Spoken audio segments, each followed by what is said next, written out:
네, 임진왜란 당시 영의정에 오른 문신이자 또 징비록 저자로 잘 알려져 있는 서해 류성룡 선생의 것으로 보이는 옛 달력이 일본에서 국내로 돌아왔습니다.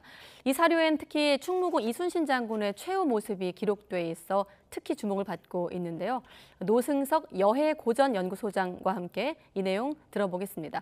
네, 소장님 안녕하십니까? 네, 안녕하세요.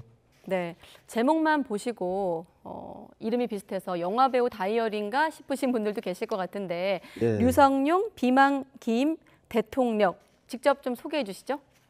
예, 유성룡 비만기 대통령. 네, 예, 좀 길어서 좀 읽기도 어렵고 의미 파악도 바로 어렵다고 많은 분들이 얘기를 하시죠. 네, 그러나 원본을 보면은 정확하게 대통령이라는 세 글자로 적혀 있습니다. 네, 그 밑에는 이제 개별적으로 간지가 적혀 있는 형태로 되어 있는데요.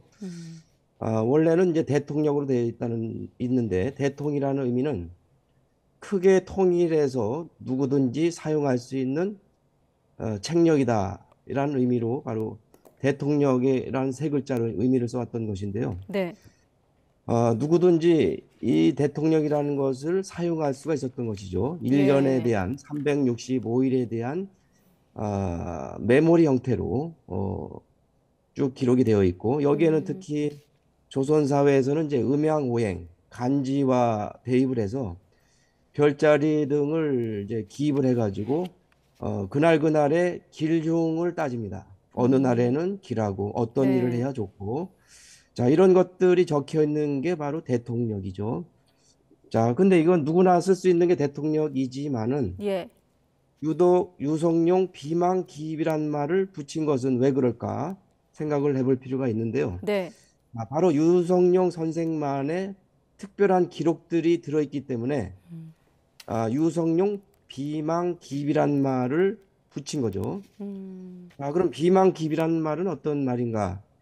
잊어버릴 것을 대비해서 잊어버릴 네, 것을 대비해서 기록들을 적어둔다 이런 의미가 비망기입이라는 말이죠. 그렇군요. 네, 그래서 예. 편리상 붙여진 게 이제 이러한 유성룡 비망기입 대통령이라는 것입니다. 네. 자, 소장님의 설명 들었는데 이순신 장군이 등장하고 400여 년 전 얘기이기 때문에 관심들이 많거든요. 서둘러서 예, 질문 드리겠습니다. 예, 특히나 류성룡 선생의 탄식이 등장해서 화제인데 직접 좀 예. 소개해 주시죠.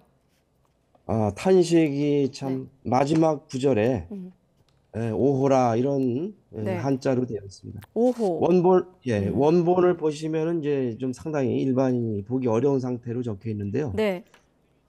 충무공의 그런 마지막 전투 상황을 평소에 늘 기억했다가 음, 1600년 경자년에 이거를 특별한 메모로 이렇게 네. 적어둔 것을 경자년의 책의 표지에 이것을 만들어서 1년 동안 이 책력을 사용하셨던 것으로 보입니다. 네. 이 구절, 특히나, 네, 네. 소장님, 특히나 이 이순신 장군을 부하들이 말리는 내용은 유성룡의 징비록에도 나오지 않는 내용이라면서요. 예, 그렇습니다. 예. 징비록에는 이 마지막 상황에 대해서 네.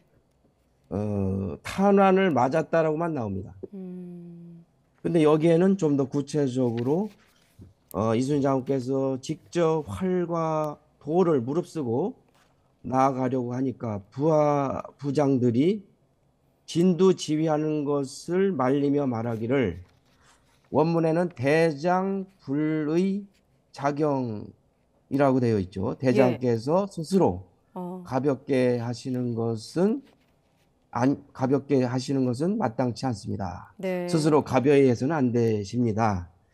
이렇게 적혀 있는데 이 표현이 당시 사료라든지 관련 문헌에 나오지 않는 새로운 내용이 되겠습니다. 네. 그러니까 대장은 이순신 장군을 말할 텐데 스스로 네, 가벼이 하시면 안 된다는 내용이 눈에 띈다는 설명이었는데 소장님, 그렇죠. 그런데 지금 이순신 장군이 전사한 게 1598년 무술년이고 사실 400년 넘는 전 이야기를 하는 자체가 굉장히 흥미로운데 이번에 공개된 대통령 같은 경우는 2년 뒤인 경자년이거든요. 2년의 예, 시차가 있는데 이건 어떻게 설명이 가능할까요? 예, 어제 많은 보도와 함께 네. 내용이 많이 나왔는데 쭉 보니까 거기에 대해서는 좀 더 구체적인 내용이 나와 있지는 않은 것 같습니다. 그래서 오늘 이 자리를 통해서 자세히 좀 말씀을 드릴까 하는데요. 네. 전사하신 후에 그 다음에 1599년 2월 8일자의 선조실록을 보면은 행조정랑 유은양이 이순신에 대한 전공을 선조에게 보고를 합니다. 그러고 나서 4월 25일 날 이순신에 대해서 업적을 인정하고 사당을 세우는 것에 대한 추진하겠다라는 것을 홍문관에서 네. 보고를 하죠.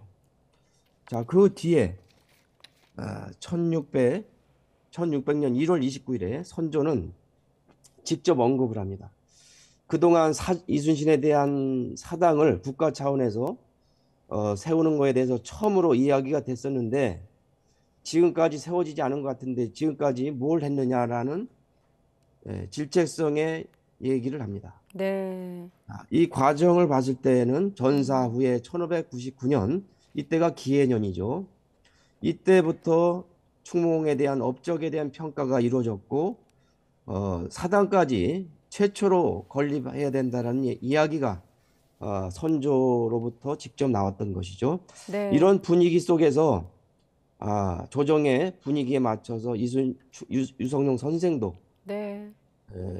지난날에 대한 전사 상황을 기억하면서 예. 적어둔 내용을 경자년에 그 책력의 표지로 삼아서 예. 본인도 역시 이것을 하나의 중요한 자료로 늘 읽고 봤던 것으로 보여집니다. 네, 우리가 흔히 이순신 장군은 영화나 드라마를 통해서 해석이 됐는데 옛 명제상의 어떤 다이어리를 통해서 이순신 장군의 최후를 한번 들여다봤고 이런 이순신 장군 기록 말고도 1600년 경자년 풍경을 알 수 있다고 하는데 우리가 흔히 다이어리엔 날씨도 좀 기록하고 약속도 좀 기록하는데 어떤 것들을 좀 확인할 수 있었나요? 예, 경자년의 대통령을 보면은 물론 예. 이제 날짜별로 주요한 일들, 주요한 사건들, 또 특기할 만한 내용들을 아주 자세하진 않지만은 대표적인 이야기들을 이제 조목조목 적어두셨는데요. 네. 특히 그 일본에 잡혀간 강항에 대한 이야기가 6월 5일자에 붉은 색깔 글씨로 주소로 작성이 되어 있습니다. 빨간색으로 기록을 했다라는 것은 네. 본인이 보기에는 중요한 사안이라는 거죠. 예. 그리고 또 뭐 꿈에 대한 이야기도 있고 어머니를 모시고 꽃을 구경했다라는 이야기, 또 어머니에 대한 건강에 대한 이야기도 적혀 있습니다. 그렇군요. 소장님, 시간은 거의 다 됐고 한 30초 정도 남았는데 저희가 이런 얘기를 쭉 하는 건 결국 이 질문인 것 같거든요. 자, 대통령의 사료적 가치는 어느 정도입니까? 임진왜란 당시에 네. 기록은 아니지만 사후에 이순신의 그 전황을 알 수 있는 그런 사료로서의 중요한 의미가 담긴 표지의 내용, 이게 가장 절대적으로 중요한 의미를 갖고요. 예. 결사적인 전투 상황을 알 수 있는 근거가 되기 때문에 전사설의 근거가 될 수 있는 내용으로서 오해를 불식할 수 있는 그런 내용이고 또 이순신의 업적을 제대로 평가할 수 있는 점에서 중요한 사료라고 볼 수가 있고요. 특히 유성룡과 이순신의 그런 남다른 우정 관계를 알 수 있는 네. 중요한 그런 사료로서 높이 평가할 수가 있겠습니다. 네. 지금 화면처럼 심하게 흘려 쓴 초서체라서 해독이 까다로웠다고 했는데 소장님의 좀 친절한 설명과 함께 잘 들었습니다. 네, 노승석 연구소장이었습니다. 고맙습니다, 소장님. 네, 감사합니다.